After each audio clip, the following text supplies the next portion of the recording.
Good evening and welcome to Ignite News on 6 at 6. It's Monday, May 4th, 2026. I'm Rana Nakram. Thanks for joining us. Here are the headlines. Guyana tells the International Court of Justice that the Spanish never administered Essequibo, and Venezuela once accepted the 1899 Arbitral Award. Police ramp up patrols around Chinese businesses after targeted robberies. A host of cultural events held as Linden Town Week 2026 helped mark the town's 56th anniversary. And international and local stars headlined the Bollywood mega show this Saturday. Guyana has told the International Court of Justice that Venezuela once accepted the 1899 Arbitral Award that settled the Essequibo border, even advocating for its enforcement before reversing its position decades later. As hearings open today in The Hague, international law expert Dr. Nilofar Oral said the boundary remains legally valid and binding under international law. Venezuela accepted the award as valid and binding from the moment it was issued on 3rd of October, 1899. Venezuela celebrated the result as a victory, at least in part, because Venezuela had acquired the most valuable part of the disputed territory, the mouth of the Orinoco River with the territory on both banks. This gave Venezuela control over the largest and most strategically and commercially important river on the north coast of South America. She argued that Venezuela had knowledge of the treaty and its negotiations, yet failed to voice any concerns then, and is only now raising objections. The validity of the 1897 Treaty of Washington are entirely unsustainable. Venezuela could not help but be aware of each of these alleged deficiencies in the treaty at the time it was being negotiated, agreed, and ratified. Yet, neither in 1897 nor in 1899 did Venezuela give voice to any of these allegations, nor did it do so for another 60-plus years. Guyana's agent Carl Greenwich told the court that Venezuela's current claim contradicts its previous stance, noting that the Dutch historically administered Essequibo, while the Spanish had no presence there. In 1744, the seat of Dutch administration was moved to Fort Zeelandia, and the Spanish, they were nowhere to be found, not east of the Orinoco at any rate. Their nearest outpost was San Tome on the banks of the Orinoco. This was the easternmost Spanish settlement. The Spanish governor there was candid about his predicament. The settlement, he wrote, was so far distant from other Spanish possessions, the nearest being Venezuela, more than 650 kilometers away. The hearing resumes tomorrow, with Guyana expected to continue presenting its arguments before the panel of judges. 2 Cuban nationals have been remanded to prison after being charged with human trafficking and withholding identification documents. 32-year-old Rodel Ramirez Valverde and 22-year-old Jennifer Maria Quevedo appeared before Acting Chief Magistrate Faith Magusti at the Georgian Magistrates Court, where they both pleaded not guilty. Prosecutors strongly objected to bail, arguing that the accused are flight risk, given their lack of ties to Guyana. The court also heard the alleged offenses are serious and prevalent. In presenting the facts of the case, the prosecutor alleged that the pair abused a position of trust with the virtual complainant, forcing her into sex work at the club in Georgetown. The prosecutor added that the complainant was later moved to a property in Melanie, where 28 other persons were reportedly found. Speaking through a translator, the defendants questioned the evidence against them. However, Magistrate Magusti said the case will proceed based on statements provided to police and denied bail. The matter was adjourned to May 28, 2026. Police Commissioner Clifton Hickens says patrols have been increased around Chinese-owned businesses as the Guyana police force moves to curb a spike in targeted robberies.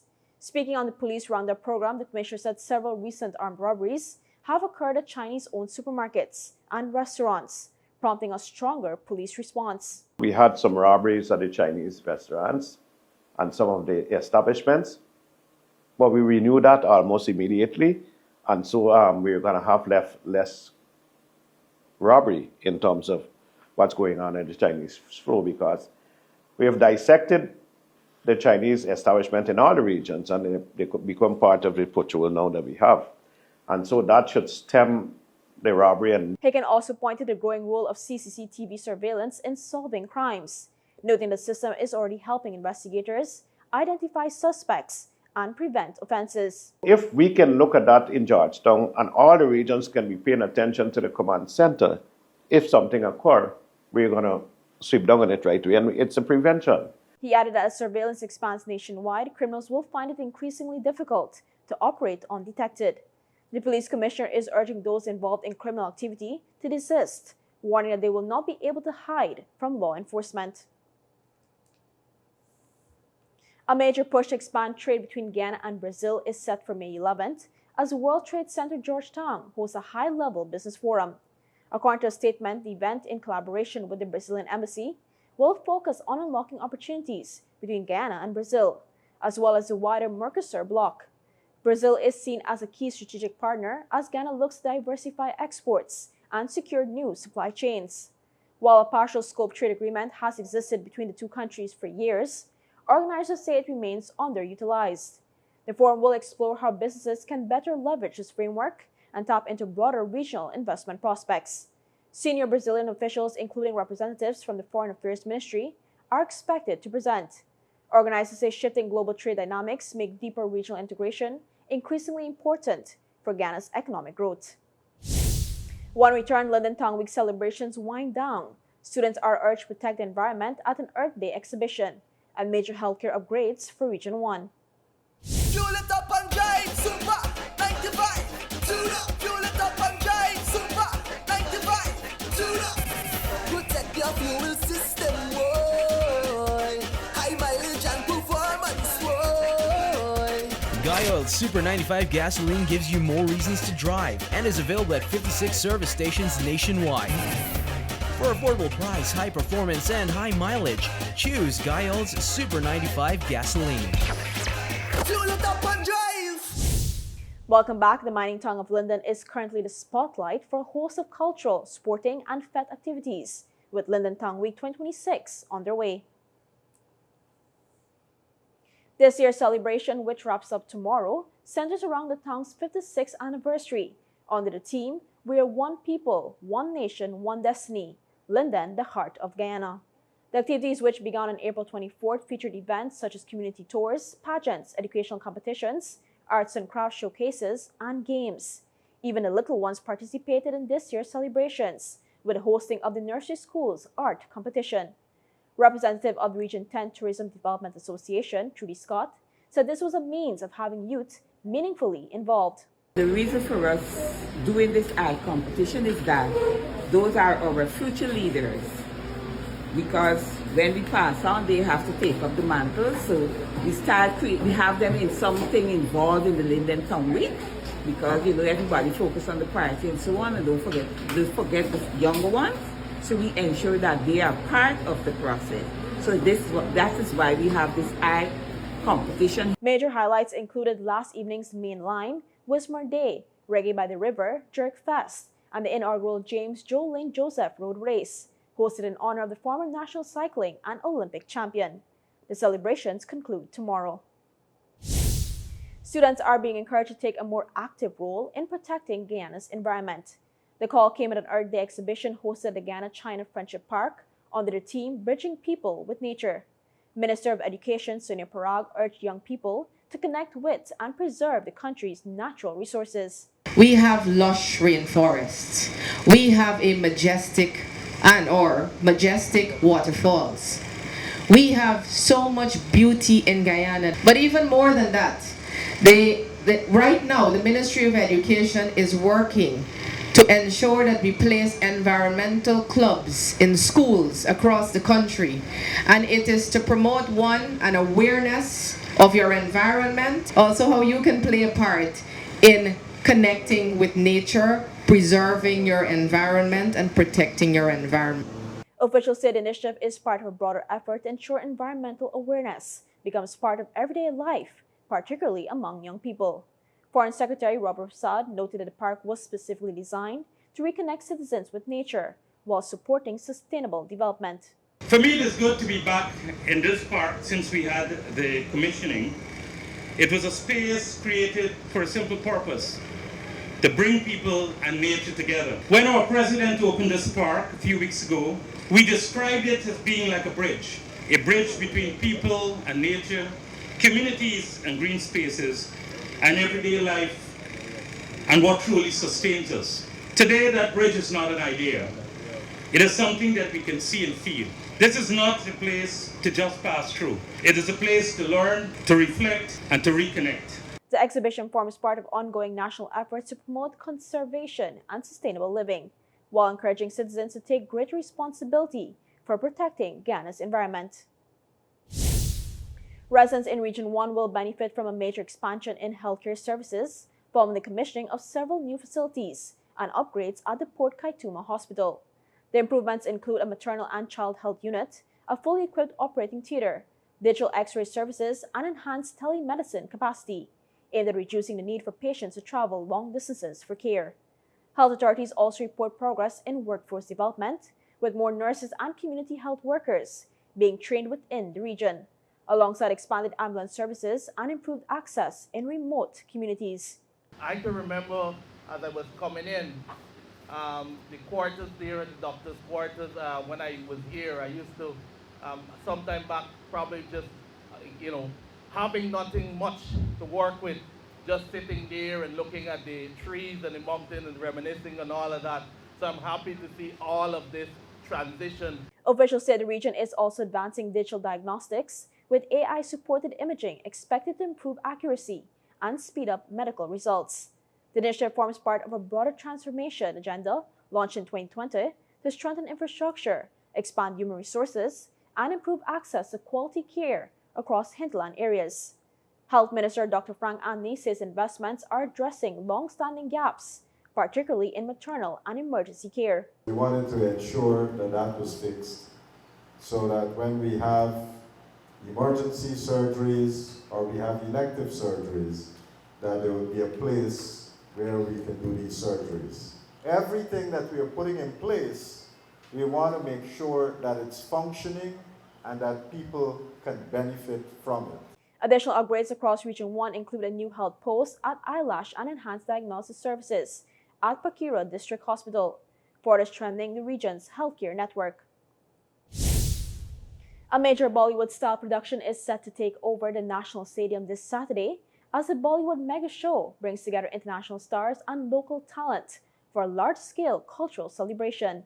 The event forms part of activities marking Indian arrival, Mother's Day, and Guyana's independence. Headlining the show is veteran Indian actress Poonam Dillon, alongside a lineup of Guyanese performers returning from overseas, as well as dancers and live entertainers. It is a Bollywood mega show coming Saturday, May the 9th at the Guyana National Stadium. The show starts at 7 p.m. sharp and gates open at 4 p.m. to enable those who will be on the road and the traffic and to get parking and so very nicely inside in a timely manner. Organizers say the production will blend Bollywood performances with live music while highlighting Guyanese talent on the international stage.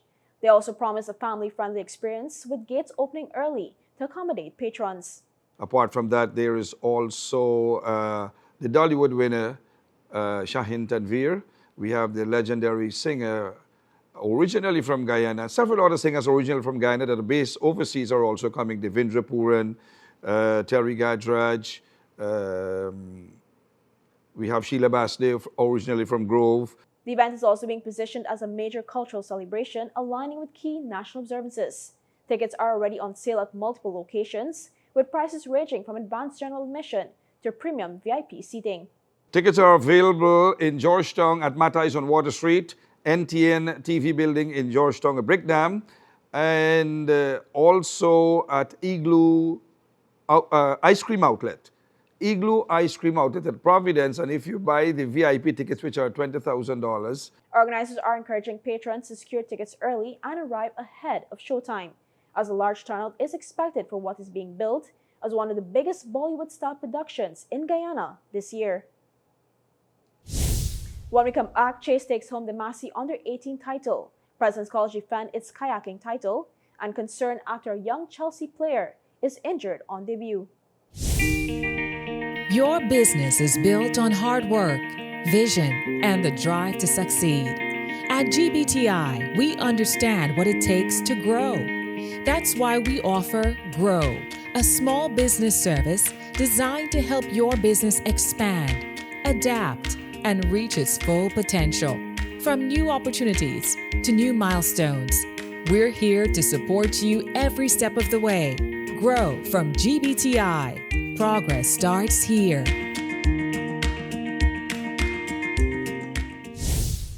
You're watching Night News on 6 at 6. Thanks for staying with us. Chase Academic Foundation delivers a dominant performance to claim the school's football title. The team cruised to the Massey Under-18 school's football title with a commanding 6-0 victory over Santa Rosa Secondary. Playing at the Ministry of Education ground on Carifesta Avenue, Chase flipped the script from their last meeting after falling to Santa Rosa in a dramatic 2023 final decided on penalties.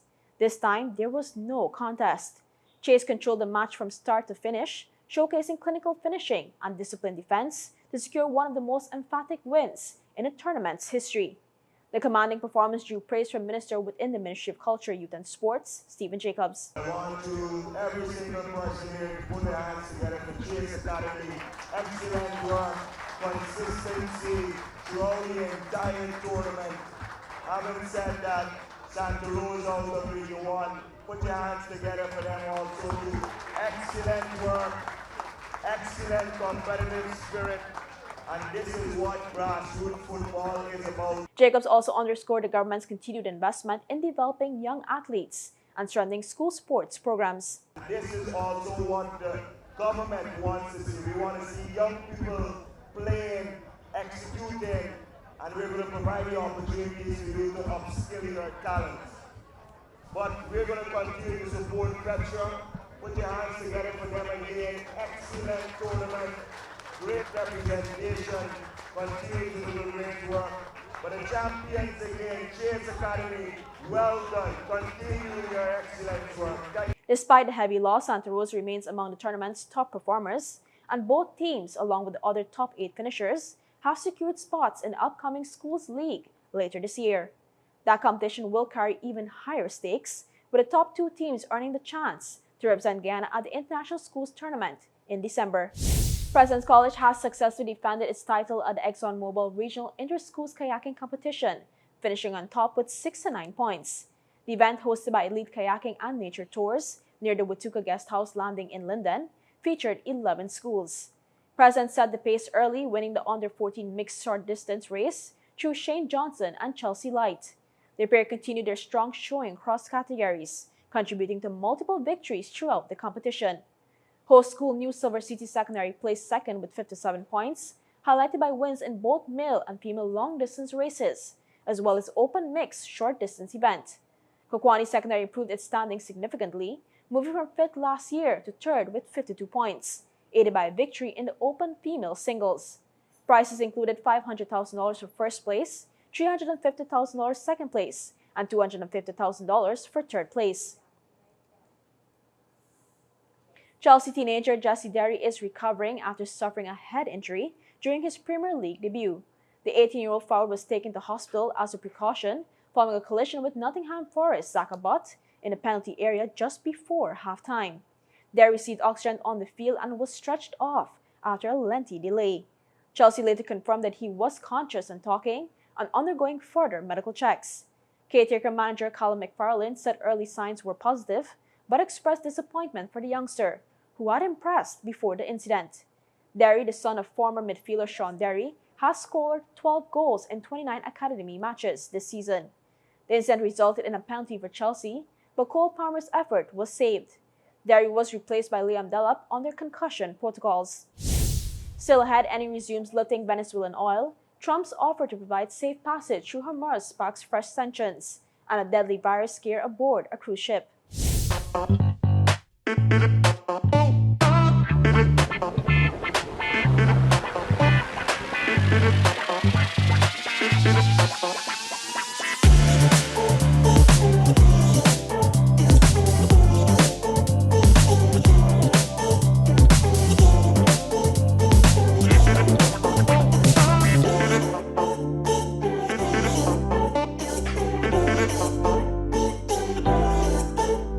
Prems Electrical help you turn that dream home or project into a reality. We have the ability to be the one supplier for all your residential and commercial electrical requirements. Our great prices ensures ongoing customer satisfaction, from brightening up your space to setting the mood. You're sure to find what you need in our amazing lighting range. Prems Electrical, Guyana's electrical giants. 177 Alexander Street, Laceytown. Telephone 227-7765. Welcome back. Eni resumes lifting Venezuelan crude under a new agreement. Italian energy company Eni has resumed lifting Venezuelan crude oil under a payment-in-kind arrangement for gas production. According to Reuters, the deal involves Venezuela's state oil company, PDVSA, and Cardon 4, a joint venture between Eni and Spain's Repsol, which operates the Perla gas field. Under the agreement, gas supplied is offset through crude shipments, with the first cargo lifted in April. Eni says the arrangement will help recover outstanding payments owed by Venezuela. The move follows a gradual easing of U.S. sanctions since January, allowing certain energy operations to continue under license.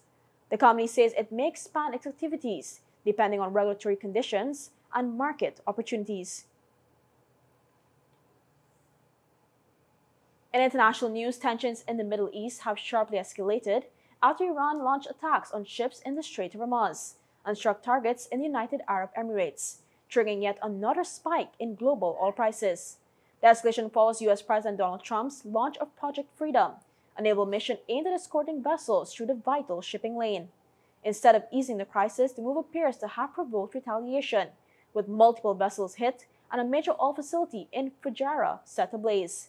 Authorities in the UAE say drone and missile strikes mark a serious escalation, forcing airspace disruptions and prompting warnings to residents.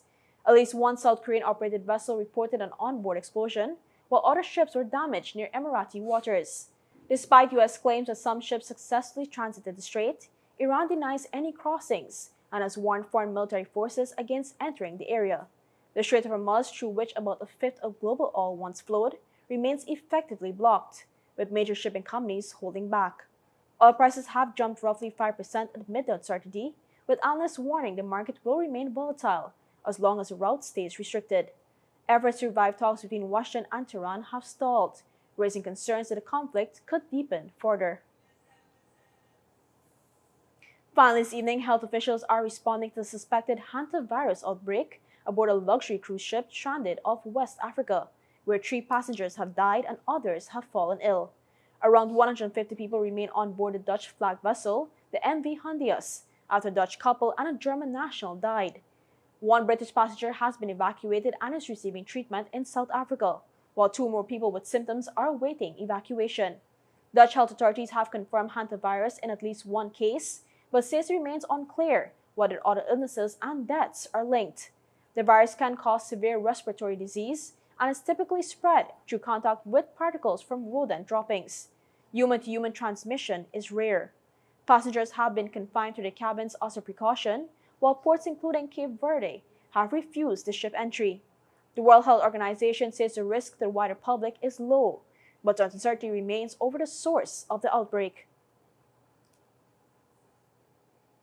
And that's all for this edition of Ignite News on 6 at 6. For more stories, visit ignitenews.com or follow us on social media.